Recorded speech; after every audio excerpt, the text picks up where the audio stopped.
Good morning, this is Tom Hagna, and you are at the Insurance WebEx Life Insurance Planning on Steroids. I'm a military guy, so we're going to get started on time. There are more people signing on, and they will join us. We will also record this link. If you notice at the top of your tab, there's a place for you to ask me questions. So during the session, if you have questions, just put it in there, and then at the end, I'll take any questions. For people who are watching this on a recording, you can always ask us questions at info@tomhagna.com, info@tomhagna.com. So let's get started. For those of you who don't know me, my name is Tom Hagna. I've been in the business for about 30 years. I've been an agent. I was a manager. I was a national marketing manager. I was a senior executive officer of a Fortune 100 company. I've written 4 books on retirement. We'll talk a little bit about that. But I'm a retired lieutenant colonel, and so I've been a salesperson, I've been a manager of salespeople, and I've been a person in the home office. So I think I have unique perspective on the whole sales challenges. And the other thing is, if you think about it, retirement has to do with a lot of things. And a lot of people think life insurance has nothing to do with retirement, but life insurance has everything to do with retirement. It's the life insurance you bring into retirement that allows you to spend your money. Most people think of me as a retirement expert. I've written 4 books on retirement. Paychecks and Playchecks was my first book. That's really the math and science behind a successful retirement. That's my words, my language, my stories that have worked for over 30 years in the business. I wrote a book called Retirement Income Master, Secrets of the Pros, where I went around the country and I found 14 top producers, most of them top of the table producers, and each chapter is their story. What do they say? How do they explain these concepts? I then converted Paychecks and Playchecks to a Canadian version. We took all the American stuff out. We put Canadian stuff in. And then my most recent book, Don't Worry, Retire Happy, which tied in with my public TV special of the same name, Don't Worry, Retire Happy, that's played in over 50 million homes. If you've ever heard me speak before, you know I've shared with you, this is not a knowledge business anymore. You give me an iPad, the internet, in 15 minutes, I can figure out anything I need to figure out. This is now a words business. This is a language business. This is a questions business. And this is a stories business. What I'm going to focus today on 100% is life insurance, all right? And I know we've got some brand new people out there. We've got some very experienced people. So I'm going to run the gamut from basic to advanced, and I'm going to do it all within this hour. So everybody knows the 2 types of life insurance. There's term insurance, there's permanent insurance. Term insurance is temporary, short term. Here's the words I like to say. Term will pay if you die. Permanent insurance pays when you die. And there's a big difference. See, term will only be there if you die early. Term will not be there to leave a legacy to children if you die of a normal age, okay? And so let's not say term is bad. Term is there for some things, and we'll talk about that. But just understand the difference.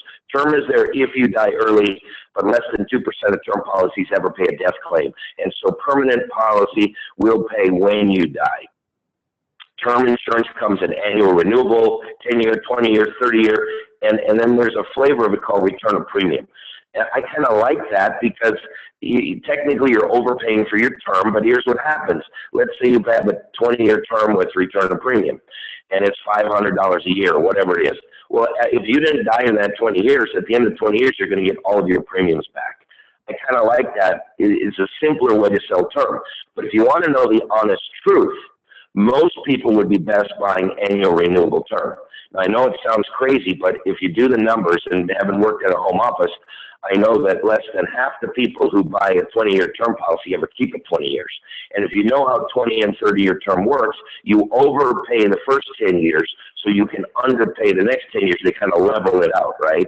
And so if you only stay for 5 or 6 or 7 or 8 or 10 years, you're overpaying for your term, and you would have been better with an annual renewable term.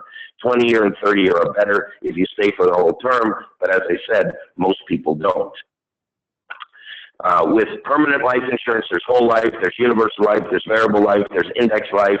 You know, which is best? I'm going to leave that up to you. I will tell you, in my whole life of watching all the different policies, Whole life, I believe, has performed the best through up markets, down markets, high interest rates, low interest rates.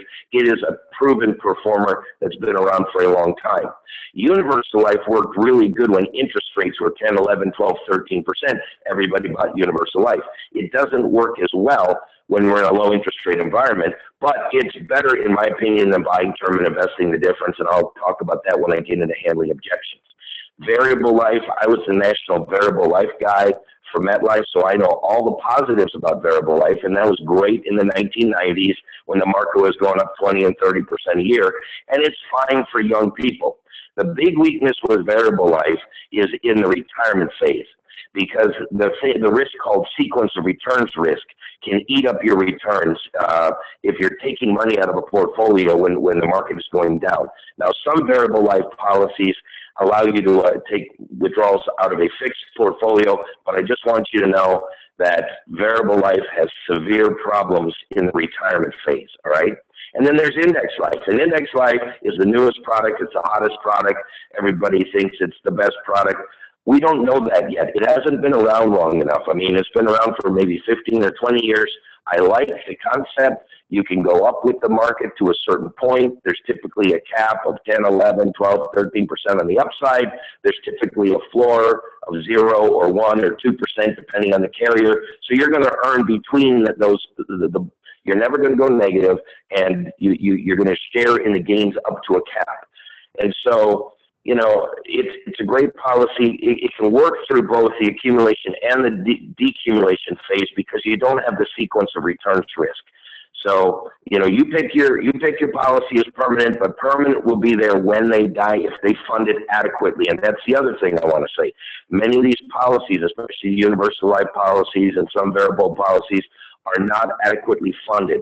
And those policies are going to blow up, and that's going to be a big problem for this insurance industry. So make sure your policies are properly funded. The other thing I want to stress in this webinar is the importance of having a process, not just selling a product, okay? I think too many times people go out there and they're just product pushers. And I don't want you to do that. I want you to ask a lot of questions. Remember when I said it's words, language, questions, and stories? It's really about asking a lot of questions. And most top producers have a process. They don't just push one product. And even if you like index life or you just love whole life, that is not the right solution for every single person. And so what we've got to do is get better at asking people questions. And I'm going to share with you some powerful questions here coming up. You know, we got this whole DOL issue with the DOL fiduciary rule. Do you know what that rule really wants you to do? It wants you to know your client better. It wants you to have a process. It doesn't just want you to push a product. So what I'm telling you is this is going to help you in all phases of your production, and it's really going to help you no matter what happens with this fiduciary rule. Now, let me share with you why I think questions are so important. First of all, asking questions avoids arguments. Instead of putting something out there that somebody's going to disagree with right away, why don't you ask them what they think about things? It's going to avoid arguments. It's going to help you it's going to help you avoid talking too much. When I was a manager and I would go on an appointment with young agents, and I'd say, okay, this is your turn. You make the presentation. I'm just going to sit here and observe. You don't know how many times I wanted to kick that agent under the table as hard as I could because they kept talking and talking and talking and talking. I will tell you, telling is not selling. Listening is selling. Asking is selling. Telling is not selling. So try talking less and asking more. Asking questions helps a person recognize what they really want. It crystallizes their thinking. All of a sudden, if you ask the right questions, it becomes their idea, not your idea. I don't know if you've ever watched Columbo on TV, but Columbo solves all these mysteries, and he doesn't say anything. He just asks questions. So I'd encourage you to watch a Columbo movie or two and get better at asking questions. Asking questions helps you to get to the key issues faster. It shows you respect their opinions, and guess what? If you respect their opinions, they're going to respect your opinions. So let me give you some life insurance questions. Here's some questions. You're not going to use all of these, but just throw a couple of these into your repertoire. Hey, tell me about your understanding about life insurance and how it works. What is your philosophy about life insurance? Where did you learn about life insurance? Where does life insurance fit into your overall plan? Hey, what are your thoughts around term life insurance? Wouldn't you want to know some of these answers before you start talking about life insurance? What are your thoughts about cash value life insurance? Wouldn't you want to know if they hate permanent insurance or if they hate term insurance before you make your presentation? Hey, how do you determine how much life insurance you need? You called me up, you told me you wanted a $200,000 policy. How did you come up with that? See, I think if you ask these questions, you're going to be more powerful in making a presentation. Now, let me give you some really deep life insurance questions. If you knew you were going to die tomorrow, how much life insurance would you buy? If life insurance was free, how much would you want? Most people say as much as I could get. Okay, let's apply for that. Let's apply for as much as you can get. If you were hit by a drunk driver, or for you millennials, if you were hit by a texting driver, how much would your family sue for?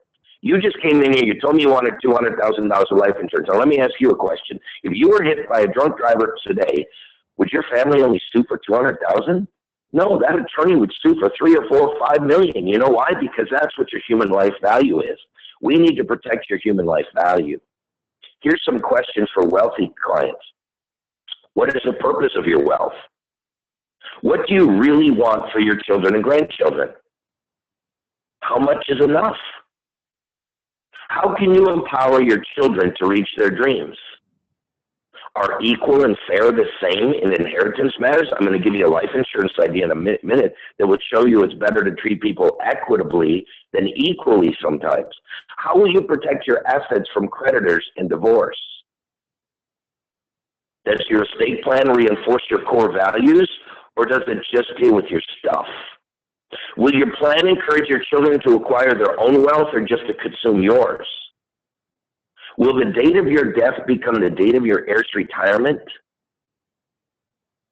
Are the chosen trustees qualified and prepared financially and emotionally? Do you know where a lot of these questions come from? They come from John Homer's chapter in my book, Retirement Income Masters. If you want more questions on life insurance, I strongly recommend Marv Feldman's book, Man on a Mission. Man on a Mission by Marv Feldman. It is loaded with life insurance questions. How do you want to be remembered by your children, grandchildren, or favorite charities? Is there an institution, a church, a charity, or a school to which you'd like to leave a meaningful legacy? Because life insurance can leave more. Now, let me just give you a brief overview on where I see the life insurance market, and then I'm going to get into some specific strategies for you.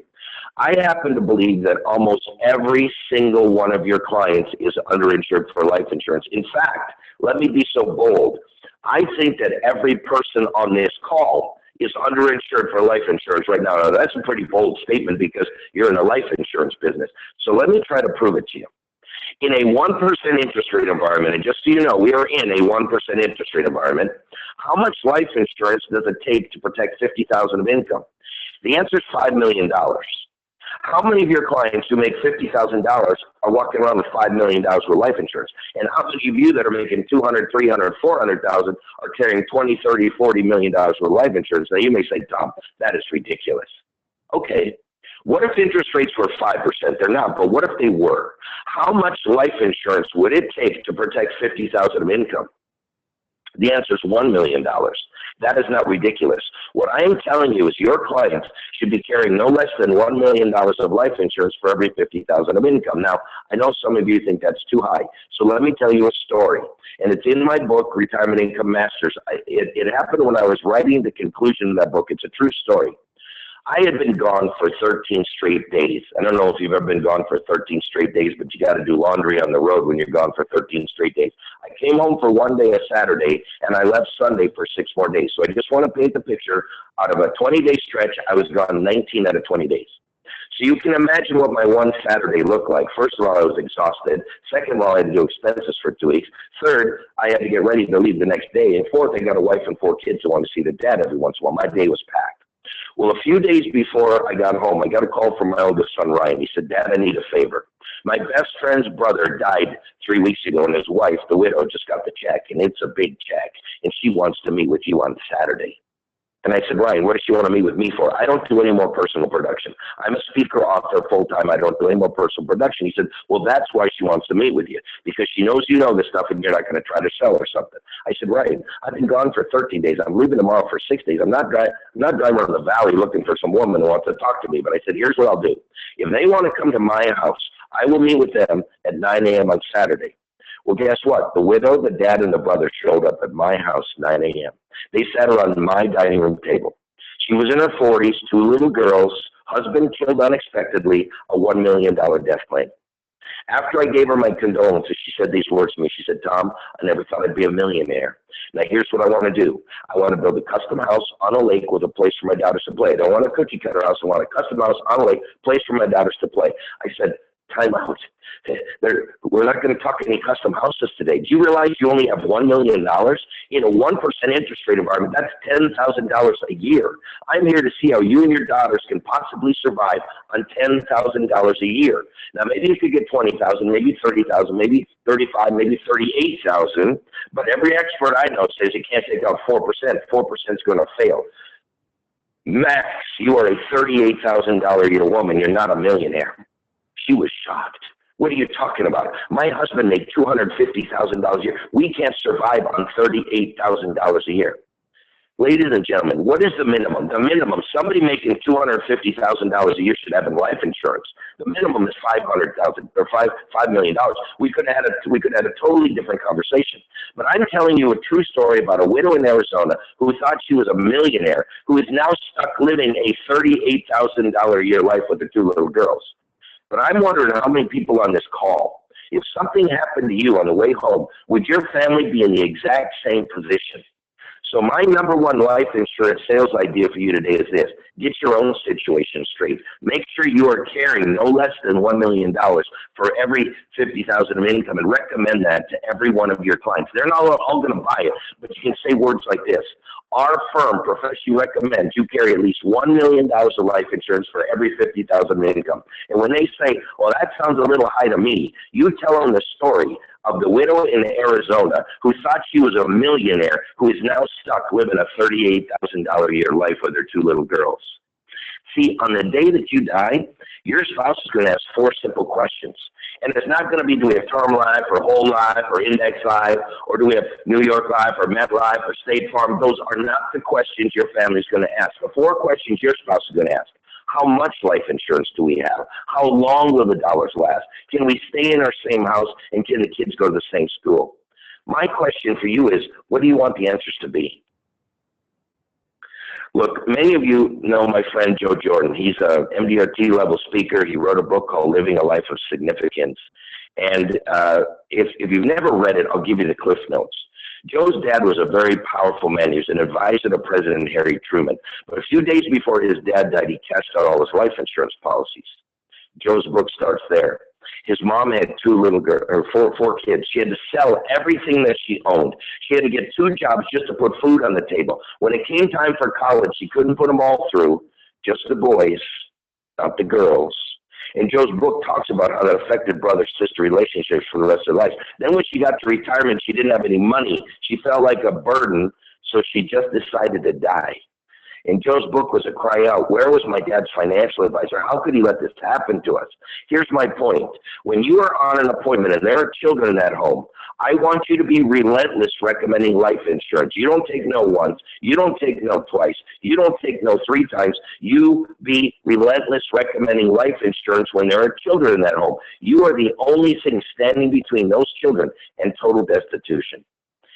Now, I want to share with you, I want you to stay with me for the whole call, because I've got a special deal that I've never offered anybody else if you stay for the whole call. And I'm going to share with you slides now that are coming up that I've never shared on a webinar before, only in live presentations. You got to understand, I save my very best stuff for my live presentations, but I'm going to be sharing some of it with you today that I've never shared before. Now, let me give you some practical uses of life insurance and some practical conversations.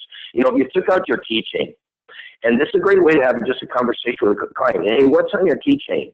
You know, you got your car key on there. We got a full replacement policy in your car. If you total your car, you're covered. We're going to cover that. We got your house key on there. You know what? If your house burns down, we got a full replacement policy in your house. But what about you? How much are you worth? What is your replacement value?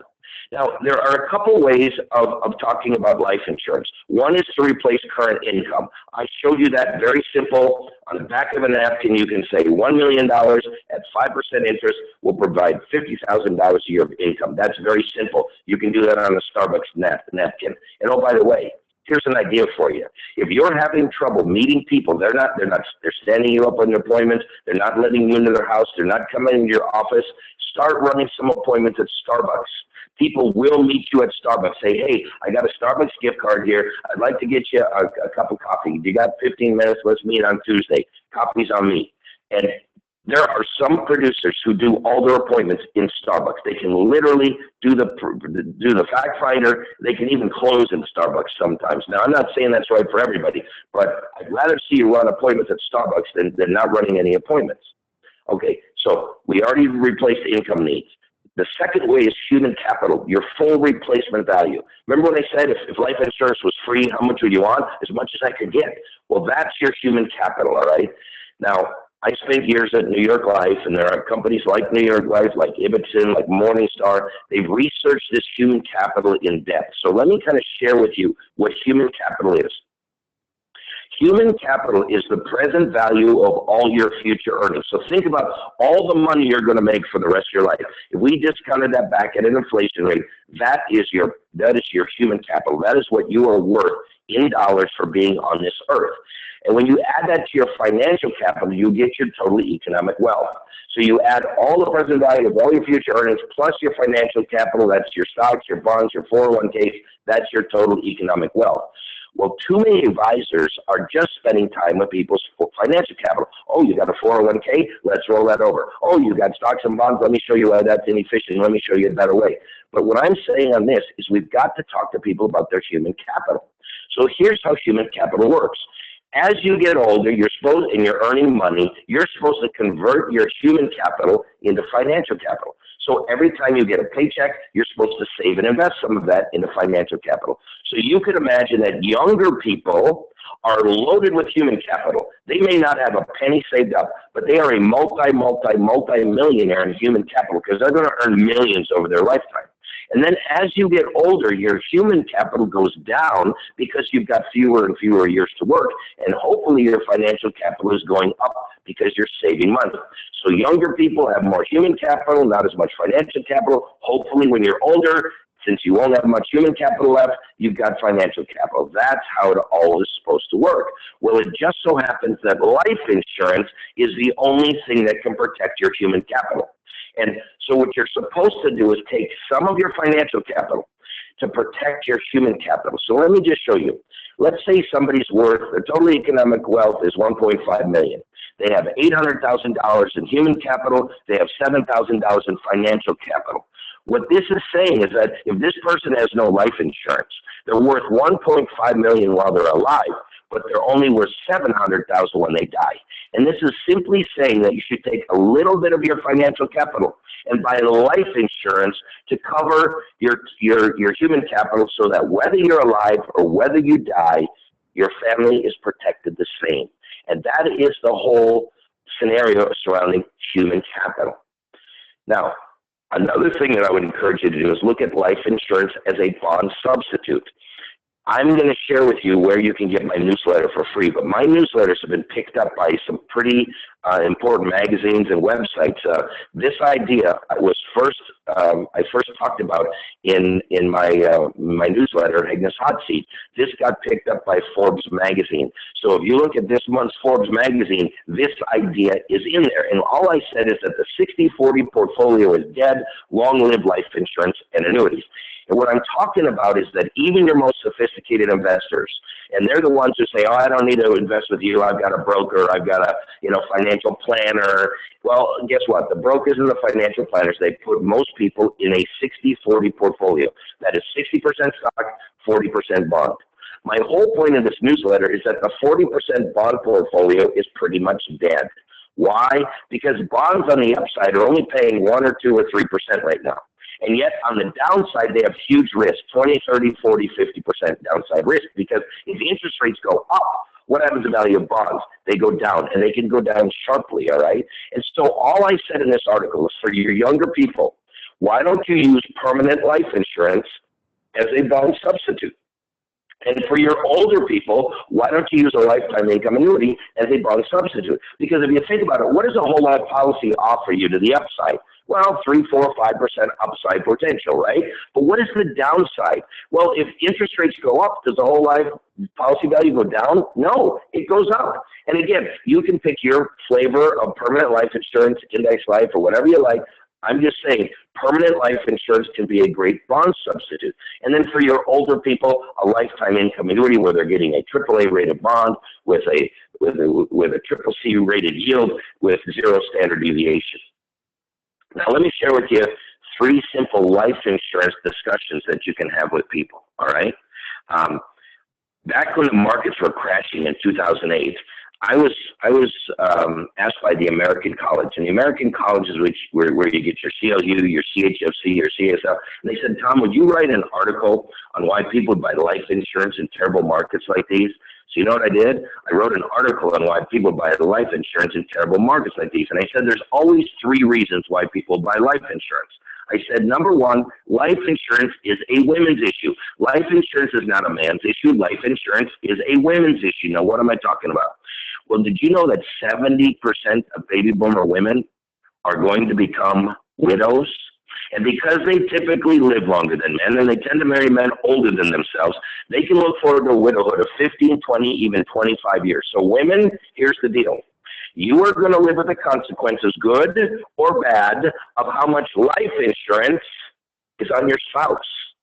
Now, am I saying it's not important for women on life insurance? I'm not saying that. Let me give you some women and life insurance statistics. Number 1, 50% of all women own 0 life insurance. Think about that. 50% of women own 0 life insurance at the same time that 50% of women are now the breadwinners of their home. So let me be clear. Women need a lot more life insurance for themselves.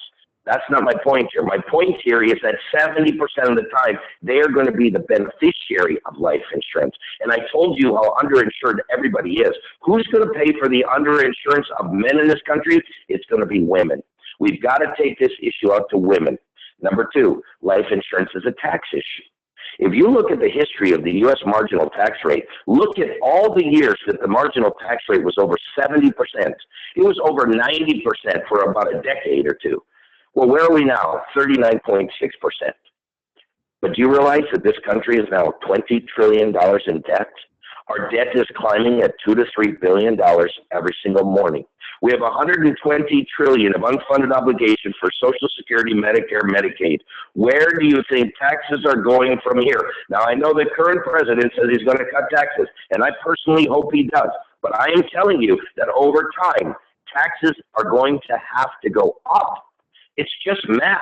We cannot offer all these baby boomers, Social Security, Medicare, Medicaid, and not have taxes go up. It is impossible. And so what I'm telling you is mathematically, taxes are going to have to go up at some point. And I've also been on this planet long enough to see that we got presidents that come in that cut taxes. We get presidents that come in that raise taxes. Then we get presidents that come in and they cut taxes. Wouldn't it be nice to have a strategy in retirement that no matter what type of president you have a place where you can get money out? So why don't we talk to people about tax diversification? See, if there was a tax perfect plan, it would look like this. You get tax deductible contributions, it would grow tax deferred, and you take it out tax free. That is tax perfect. Well, guess what? That does not exist in America. You get to pick 1 and 2 or 2 and 3. Well, guess what? Most people pick 1 and 2. That's your IRA, your 401k, and your profit sharing. You put money in there, you get a tax deduction. It grows tax deferred, but when you take the money out, bam, you get hidden taxes. So wouldn't it be a pretty decent idea to have some money in the other side, like Roth IRAs and cash value life insurance, where you don't get a deduction when you put it in, but it grows tax deferred and you can take it out tax free? See, here's the problem. Most of your clients are not tax diversified. Most of your clients are over in that orange box.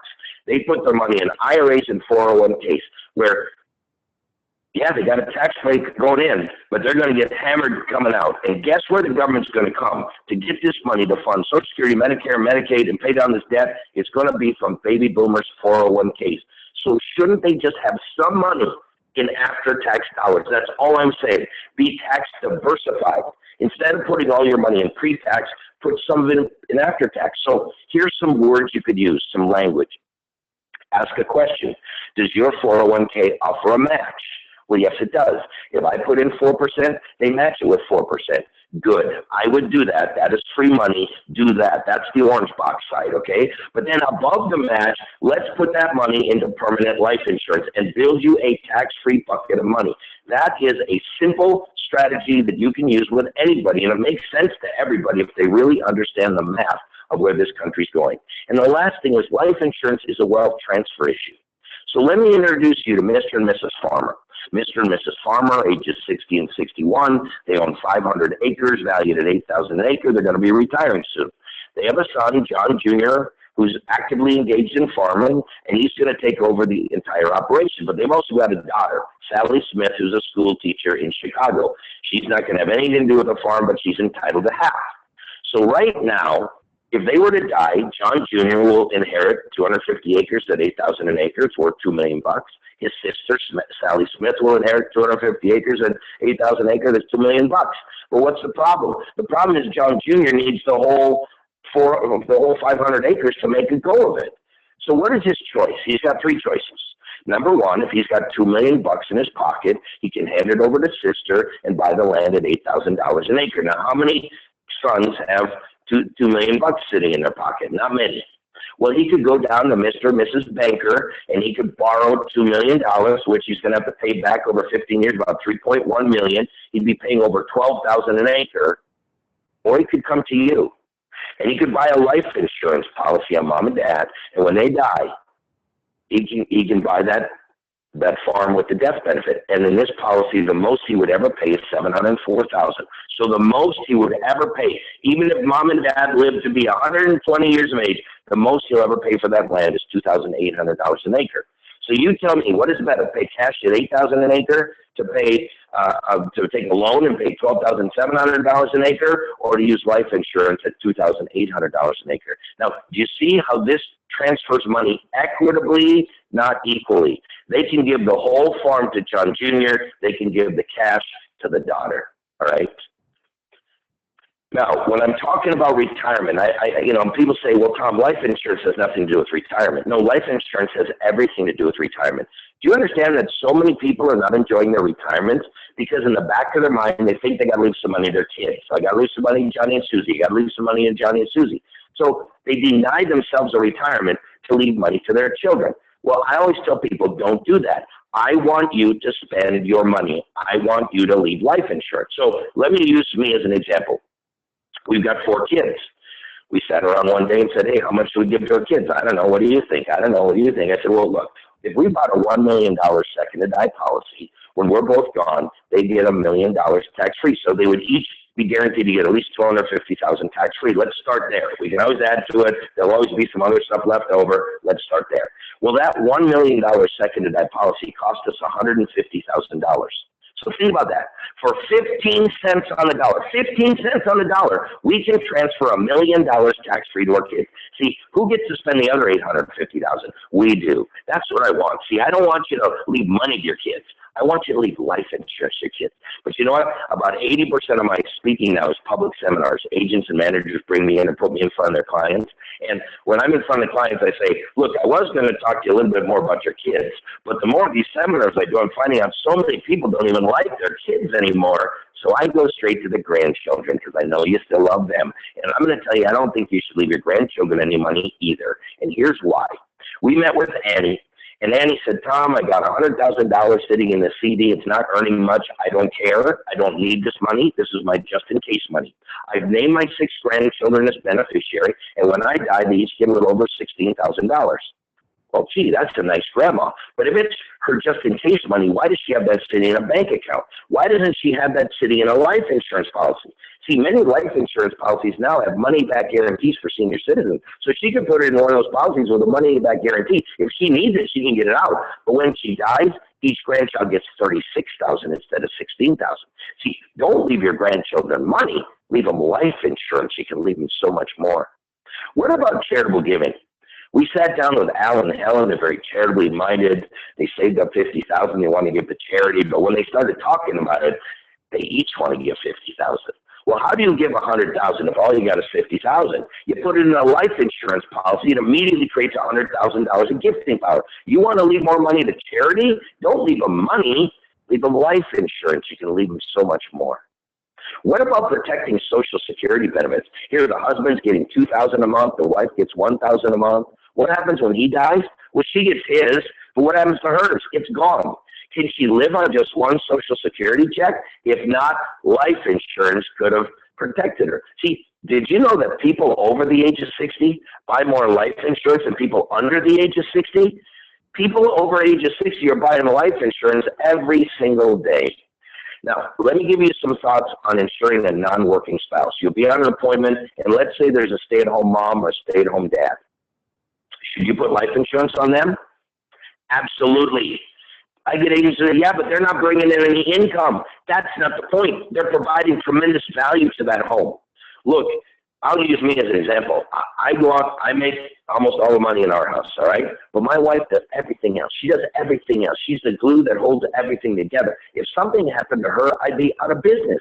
I got a big policy on her because I can't live without what she does and the value that she brings to the home.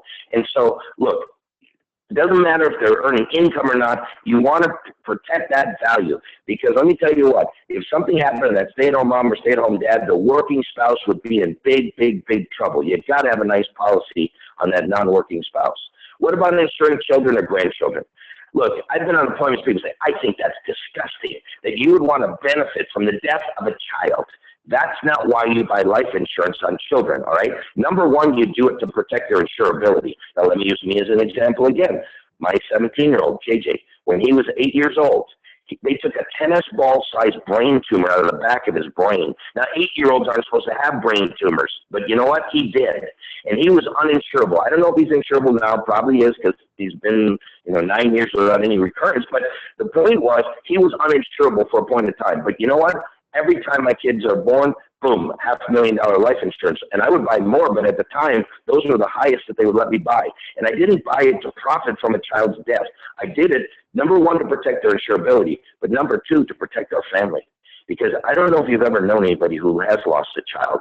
It can wipe out the family for a period of time. People can't go right back to work. You think you're going to go back to work in 2 days? Oh, I'm just going to shake this one off? No, it's a lot tougher than that. And then the other thing on grandchildren, you can save up for their college, for their retirement, children for their college or retirement, because you can take money out of a life insurance policy prior to age 59 and a half, without any 10% federal penalty, and much of that money can be withdrawn tax-free, 100% up to the basis of the policy. So now let me ask you a difficult question. What is the value of a human life? See, people all the time say, you can't value a human life. It's invaluable. It's disgusting that somebody would try to value a human life. Oh, really? Every single day, insurance companies and attorneys have to value a human life. What happens when somebody gets shot or a plane goes down or somebody gets killed in a car accident? They have to value human life. So how do you value human life? Well, look, one of the best examples was the 9/11 Victims Compensation Fund. Think about it. When those towers came down on 9/11, you had senior vice presidents or executive vice presidents and CEOs that were making millions. You also had janitors. You also had police officers. You also had waiters. You had waitresses. You had busboys.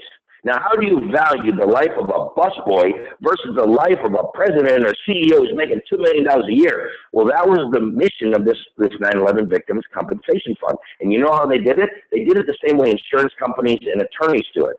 It's based pretty much on three things: age, whether you're married and have children or not, and what is your income.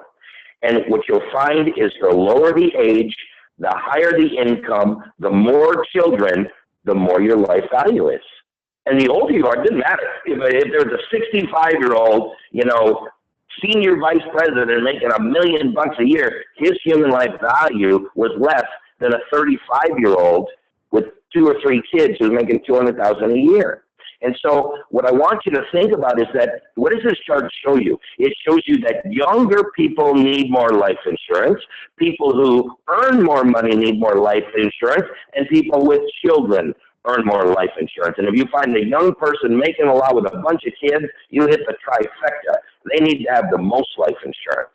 And if you don't know what to do, you can go to the website, lifehappens.org, lifehappens.org. That's the website, and you can just type in human life value calculator. They got it right there. And you just type in that, and it'll come up with a human life value. Now, I found that this one is more conservative even than 9/11 Victims Compensation Fund. I mean, it shows less life insurance needed. But I mean, between the two, you can get a good idea of human life value.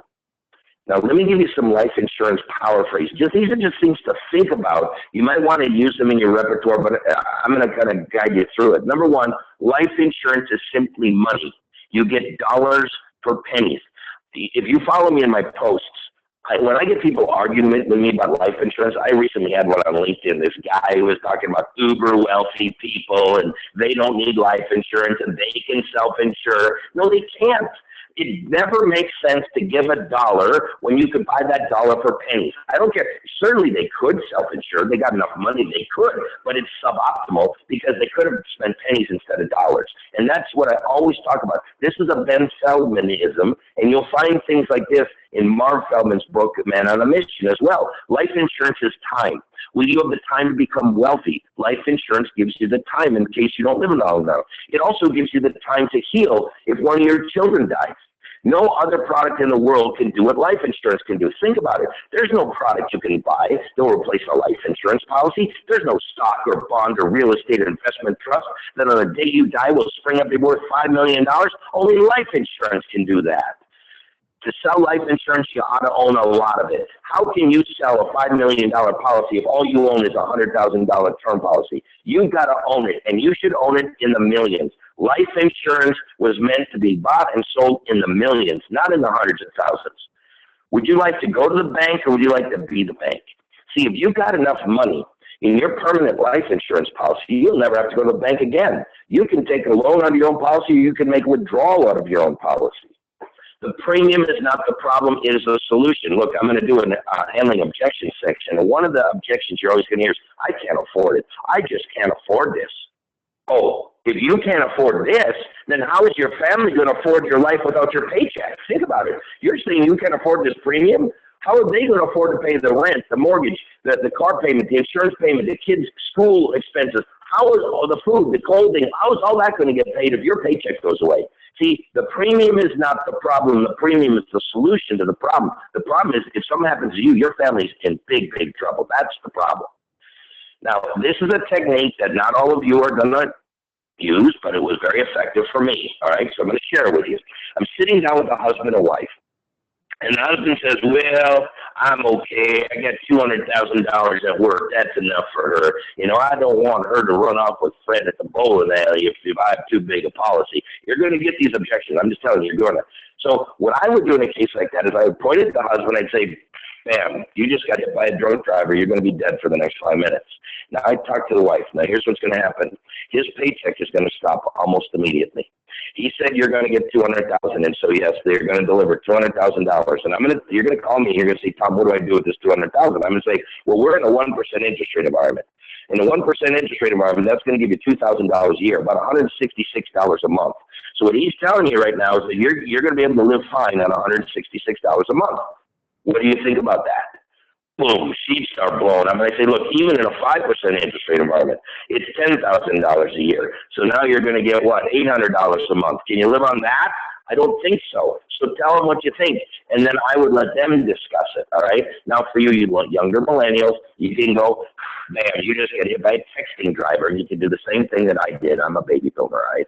Now, there's a guy out there by the name of Howard White. And Howard White traveled the country for many years. He's a great life insurance professional. He was a life insurance salesperson. He did training. He did speaking. And, you know, he wrote a book called The 1% Solution.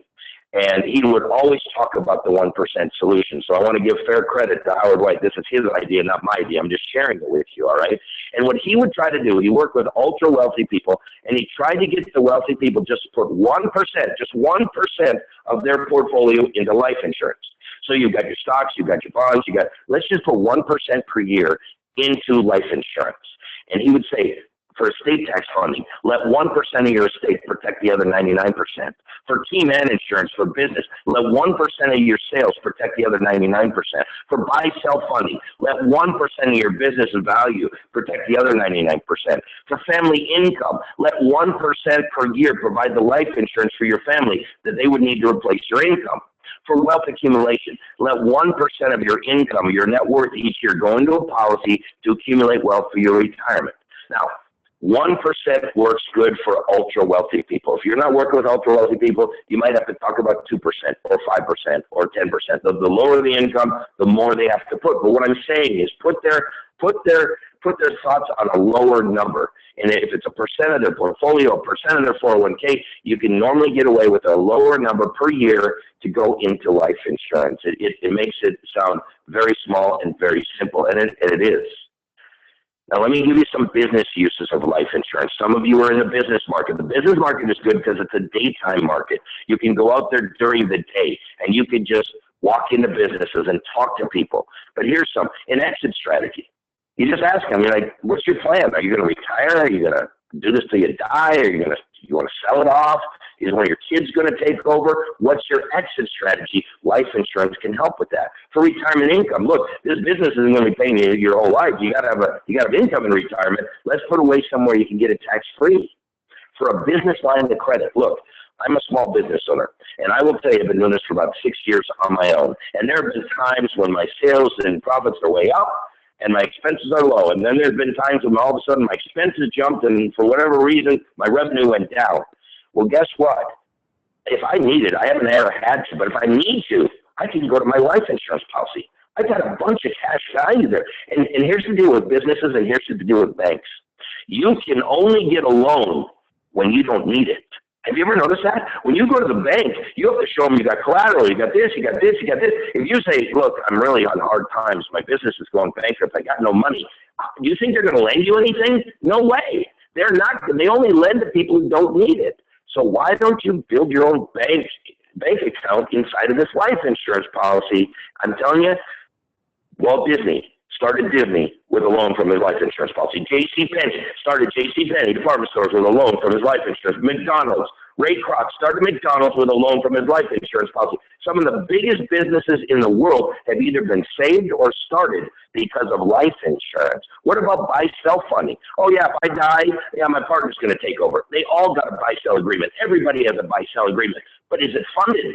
See, none of them are funded. Doesn't matter if you have a buy-sell agreement. If you don't have enough money to pay off the other spouse, that's going to be your partner. The spouse is going to be your partner. And that spouse may know nothing about the business. You've got to fund the buy-sell agreement. Keep person protection. You've got this top shelf woman who runs all your business, or this guy who does, nobody else can do what this guy does. Nobody else can do what this lady does. You've got to protect them. You've got to protect yourself by buying life insurance on them, because if something happened to them, if they died tomorrow, you'd be in a world of hurt. And you got to protect that with key person insurance. What about recruiting, retaining, rewarding your key people? You can put in a executive bonus plan with that rewards them over time, and that they've got to stay with you 10, 15, 20 years before this thing cash value builds up. That's a great way to recruit, retain, and reward key people. Another thing, I think there's a lot of people who forget about second to die policies. Now, second to die policies cover two people, normally a husband and wife, but it could be two business partners, it could be a father, son, two people, all right? And what a lot of people don't know about second to die is one of them can be uninsurable for many companies. Like, one could have had a heart attack 2 years ago. They still might take them on a second to die policy because they're always going to underwrite it on the healthiest person. But let me give you just some simple ways you can use second to die policies. Number one, for estate taxes. Now, look, not many people are paying estate taxes anymore because the individual exemption is, what, $5.49 million. So until they get up about almost $11 million, there's no estate taxes. But for people above $11 million, they have to buy second to die to cover their estate taxes. But here's an idea for you that you're hardly ever going to hear about, and that's selling up to the estate tax level. See, if the government right now allows you to transfer about $11 million tax-free to your kids, and you only have $5 million, why don't you buy a $6 million second to die policy so you can transfer the full $11 million tax-free to your kids? See, don't just sell above the estate tax level. Sell below the estate tax level up to the estate tax level. What about a simple legacy for children so the parents can enjoy their retirement? That's what we did. I told you about a $1 million second to die. When we both die, the kids each get $250,000 tax-free. Now we can go enjoy our retirement. We don't have to worry about the kids. What about a legacy for special needs children? Look, as long as one of the parents is alive, they can probably take care of that special. Most of them die that there's a big problem. And so you can set up a special needs trust that says how you want it to happen, but you better fund that with something, and you can do that with a second to die policy. And remember, on a second to die policy, since it's insuring 2 lives, the premiums are much lower. It accumulates cash value much faster, which can help save money for college funding for children or grandchildren. To transfer a farm or a business to children equitably, equal versus equitable. I showed you that in the wealth transfer vehicle. And charitable giving, generosity. You want to give more? Don't just give money, give life insurance. You give so much more. All right, life insurance objections. Let me give you some objections I hear. Tom, I want term life insurance. I just went to Dave Ramsey's Financial Peace University at my church, and I want to buy some term life insurance. Look, if you took me an appointment and somebody says they want to buy term life insurance, these are the exact words that would come out of my mouth. I'd say, Mr. and Mrs. Klein, you've heard a lot of things about life insurance. I will now share with you the ultimate truth. Here is the ultimate truth about life insurance. The only policy that matters is the one that's in force on the day that you die. Let me say it again. The ultimate truth of life insurance is the only policy that matters is the one that's in force on the day that you die. See, it doesn't matter if it's term life, whole life, variable life, index life. The only policy that matters is the one that's in force on the day that you die. Would you agree with me? They say yes. And then I say this. Here's a fact. Less than 2% of term life insurance policies are ever in force on the day that you die. Now, that doesn't mean term is bad. No, term is there for supplemental coverage. It's there for extra coverage. When the kids are little, when the bills are high, when the paycheck is small, you make sure you have adequate coverage with term life insurance. But if term is your only policy, you're going to die with 0 life insurance in force over 98% of the time. Well, Tom, I want $100,000 of term insurance. Look, if I was in your operation right now, I would never, ever let an illustration go out of my office for less than $1 million on term insurance. Look, term is cheap for a reason. They're supposed to buy a bunch of it. You're supposed to sell a bunch of it. I would use these words. We sell term in units. 1 million, 2 million, 5 million. How many units would you like? Maybe I can squeeze out a half a unit. I hate to do it. We sell term in units. 1 million, 2 million, 5 million. How many units would you like? Then people say, well, Tom, I want to buy term and invest the difference. Look, I've been in this business for over 30 years. I've never seen anybody buy term and invest the difference. I watch them buy term and spend the difference. I'm sure you've seen that. I watch them buy term and lose the difference. I haven't seen them buy term and invest the difference. And if they really were serious about this, you know what I tell them? I say, I got a better deal for you. Buy a universal life, buy an index life or a variable life or a universal life, because you know what that is? That's buy term and invest the difference all in one package. But here's the big difference. If you buy term insurance on your own, guess what you just did? You just threw all that money away. That did nothing for you. If you buy term and invest the difference inside of a universal life contract, guess what? All of that term cost counted toward the cost basis of your policy. All the money you paid for term insurance counted towards the cost basis. You just got tax advantage term life insurance if you did it inside of a universal life contract. Yeah, but Tom, I got life insurance at work. That's all I need. Look, life insurance at work is called group supplemental life. It's not group, this is the only policy you're ever going to need. And how many people do you know that in their 40s or 50s are not working at that company anymore? And what if they got sick or hurt? They can't buy life insurance anymore. You've got to have your own personal policy that you can take from place to place. Look, group life is great to supplement your coverage. It should never be your only policy. I don't believe in life insurance. Well, look, I can't fake stupid, right? And all I ask here is I say, let me ask you a question. Where did you learn that from? My daddy taught me that. Well, where's your daddy now? He's dead. Okay, so you don't believe in life insurance, but your daddy told you that, and he's dead. Look, I asked him in a question, do you have homeowners insurance? Yes, I do. Well, the odds of your house burning down between now and the day of die are less than 3 out of 100, but you got homeowners insurance. The odds of you totaling your car between now and the day of die are less than 18 out of 100. You got that. But the odds of you dying, I hate to tell you, are 100 out of 100. Life insurance is the only insurance policy that will pay 100% of the time if it's enforced when you die. We have Tom, life insurance is a lousy investment. I never said it was a great investment, but it's not a bad investment. And if you look at that 60-40 portfolio, the 40% bond portfolio, that's lousy. Let's just put it there. Let's just give some stability to your portfolio, and it's a great wealth building tool. I've never said it's a great investment, but it's a great wealth builder. You have to keep paying forever. That's what I don't like about that whole lot. Look, show them a 10-pay, show them a 12-pay, show them a limited pay contract. They love those policies. Show them a 10-pay policy. They don't have to keep paying forever. Well, Tom, you have to die to win. You know that's not true. They got all the tax-free withdrawal privileges. All the life insurance is when you're alive, too. It can fund children's education. It can fund your retirement. And the biggest myth of all, well, Tom, I won't need life insurance when I'm older. Yeah, that's what Susie Orman says. That's what Dave Ramsey says. That's what they all say. That's not true. Who buys the biggest policies? Old rich people. See, if that was true, old rich people wouldn't buy any life insurance. Because who doesn't need life insurance? Old rich people. That's what they said. It's a myth. They buy the biggest policies. You need life insurance for your entire life. That's a fact. I'm going to wrap it up with this, and then I'm going to share with you that special offer if you stay with me. And this is a true story. This is a story of the cash cows. I was called in on an appointment to Sterling, Colorado, with a rancher who was worth $15 million. And at the time, the agent was recommending a $7 million whole life policy. Now, I don't know how many $7 million whole life or $20 million or $50 million whole life policies you sold. I've been on a lot of those appointments, and they all go down the same way. The guy had his arms crossed, and he said, "What do you mean, life insurance? No. I don't need any life insurance. Didn't you do your homework before you came in here? I'm worth $15 million, and I can tell you one thing. If I had one more penny to my name, the last place I ever put that penny would be life insurance. There'll be no life insurance here today." That's how those appointments go. Well, I'm used to it. So I get up, I go sit down right next to him, and I say, "Sir, I got to get on your side of the table on this one. I completely agree. You've done a great job. You don't need any life insurance in the traditional sense of life insurance. What you need is a way to transfer your $15 million to your children and grandchildren in the most tax-efficient manner possible. Now, if we could do that with farmland or with stocks or with Coca-Cola cans, we could, but we can't. It just so happens in the tax code, life insurance can be transferred income and estate tax-free if we set it up properly. So I'll agree with you completely. You don't need any life insurance in the traditional sense of life insurance. What you need is a way to transfer your wealth, and that happens to be life insurance. Well, he said, "I don't know if you thought I was born at night, but it wasn't last night, and there's going to be no life insurance here today, and there's the doors. You can help yourself right on out."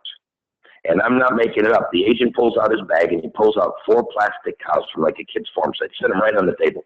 He said, "Mr. Rancher, these are your 4 cash cows. This one represents all your land. This one represents all your buildings. This one represents all your farm equipment. And this one represents all your investments." Now, what Tom was trying to say is that if we don't do something when you die, the IRS is going to come in here, and they're going to butcher 2 of those cows, and they're going to keep the meat.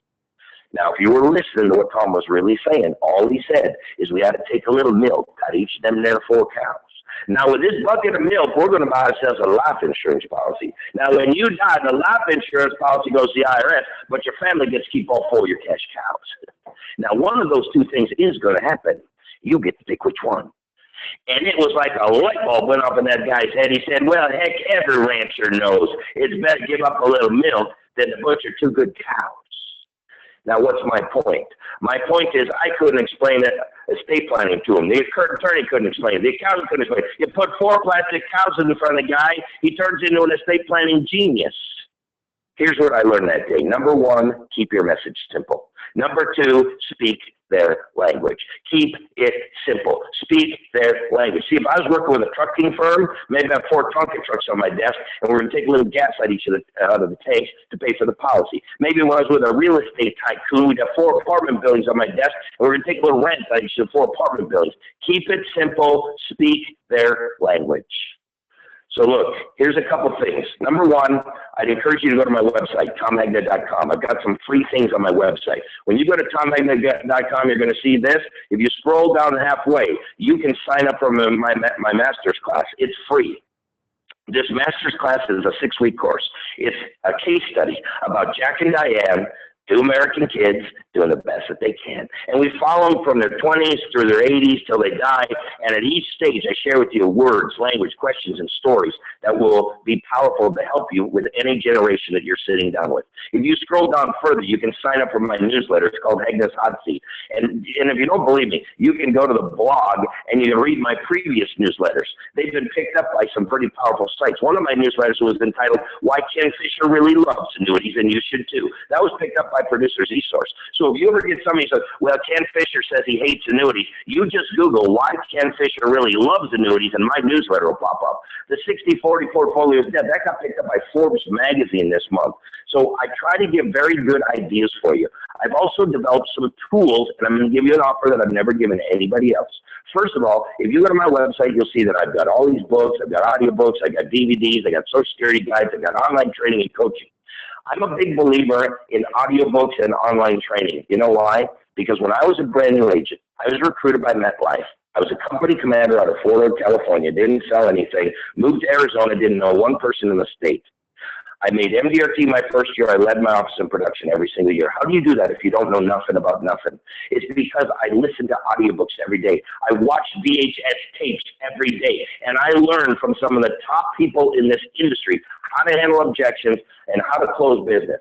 And what I'm saying is I can do the same for you. If you're in the retirement market, if you're selling life insurance, annuities, or long-term care, I can help you too. But you've got to turn your drive time into learning time. Turn your workout time into learning time. People buy my books by the case. These books have helped close hundreds of thousands of dollars of business. You can put your name and picture on the cover of my book. So look, it still says Paychecks and Playchecks by Tom Hegna, but then it says presented by David Stewart. David gets his picture on the back cover, and the whole thing on the right, the whole sleeve is about Stewart Financial Group. Don't Worry, Retire Happy by Tom Hegna, but with contributions from Brian D. Mann. Brian gets his picture on the back. He gets to explain why retirement's so important, and one of those sleeves is all about Mann Financial. You can tie in with these brands that I spent hundreds of thousands of dollars on. This was a Northwestern Mutual agent. He took the DVD of my TV special that's played in 50 million homes. He puts it in a bucket of popcorn with 2 Cokes and some candy. He makes movie night for his clients. He made Top of the Table. Letting me make the presentation. They order these DVDs by the case. I can do that for you too. All my slides. Did you like my slides? My slides are available. They're available on iPad, Android apps, seminar deck. You can order that all off of my website. But my special offer for you is on this. My training. What if you could take me on every single appointment? What if I could be your mentor, your coach? You can have me with you every single day. So I've got this thing called Tom Hegna On Demand. And there's a training side and there's a coaching side. When you click on the training side, there I am, orange shirt, orange tie, and I put everything that I know about life insurance, annuities, long-term care, Social Security, sales ideas. It's all available to you sorted in 3 to 5 minute videos, 7 days a week, 24 hours a day. You can click on the client coach. Let's say you get to an appointment and you're there 10 minutes early. You whip up your iPhone and you go to my Tom Hegna On Demand site and you click client coach. A video may pop up. I say, tell me about this appointment. Is your client single or married? You click single. How old is this client? She's 72. Once you click that appointment, there I am. Okay, so you're going on an appointment with a 7-year-old widow. Here are going to be her key concerns. Here's going to be the products you're probably going to use. Here's going to be her objections. Here's how to handle those objections. And I coach you before you go on that appointment. The next day you go on an appointment, you're with a 45-year-old couple. You get married at 45, and I coach you very differently than when I coached you for the 70-year-old widow. Now, not only do you have this, but you've got online training for your clients. It's called Retire Happy You.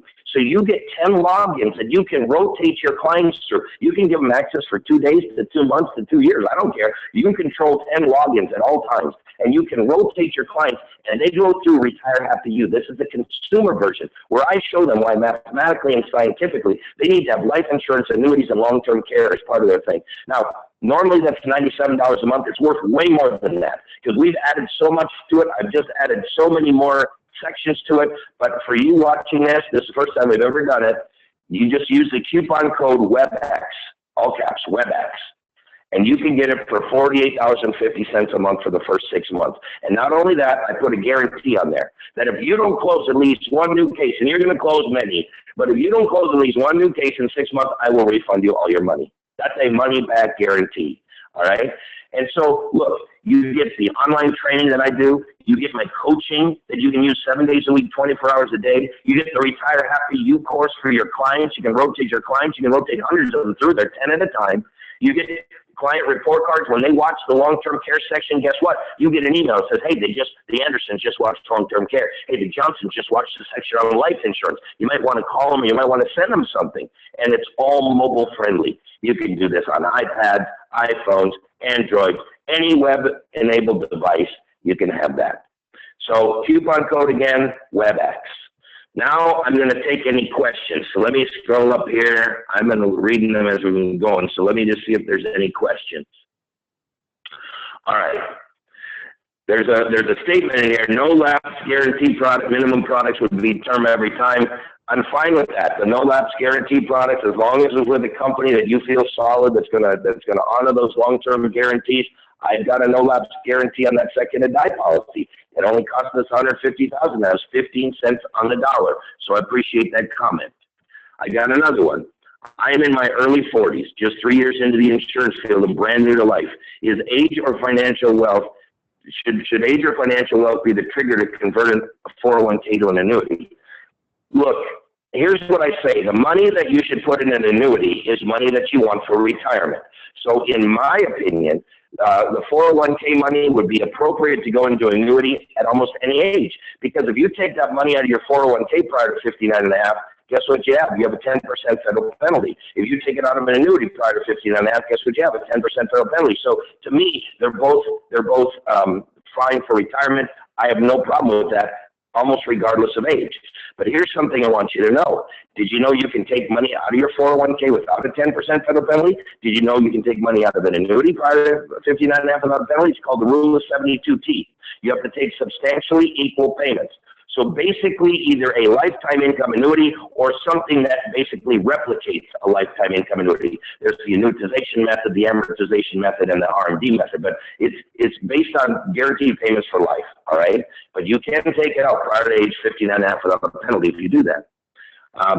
1 million, 2 million, 5 million, what about single people who don't have a family? Here's a question. $1 million of term life insurance for a 25-year-old is like $25 a month. Are you kidding me? That's the perfect time to get 1 million, 2 million, 5 million term insurance. Absolutely. I wouldn't sell a $100,000 term policy to anyone. A $100,000 term policy in a 1% interest rate environment is going to do nobody any good. We sell term in units, 1 million, 2 million, 5 million. How many units would you like? All right. Single premium life for seniors with living and return of premium benefits can make you a selling DVD for client presentation, or do you have one? Okay, so there's a question: Do I have a selling presentation on a DVD? With it, I really don't have a life insurance DVD yet. Robbie, make a note of that. We should probably make one of those. I can probably do one, a DVD on life insurance, similar to what I just did for you, but I could do it in a video for clients, and we could make a DVD on why life insurance is so important. That's a great idea. Thank you very much. Are there any other questions? Remember, if you're watching this on a recording, you can send us an email at info@tommagna.com. Well, look, we're right up. We're over an hour. I didn't even want to go this long, but I thought it was very important. So I want to thank you all for attending. We are recording this, and you'll have a chance to listen to it again if you want to. Get your friends to watch it. And again, if you have anything you want me to know, just send it to info@tommagna.com. I see we got some chat here. Let me just see if there's anything in chat. Sold, send me the link. Amazing. I appreciate it. Is the on-demand program a one-year contract? No, you can quit whenever you want. Let me see if there's any more here. Anyway, that's all I see. Thank you very much. We are recording it, and we will send out the link. All right? Thank you very much for attending the WebEx Life Insurance on Steroids presentation by Tom Magna.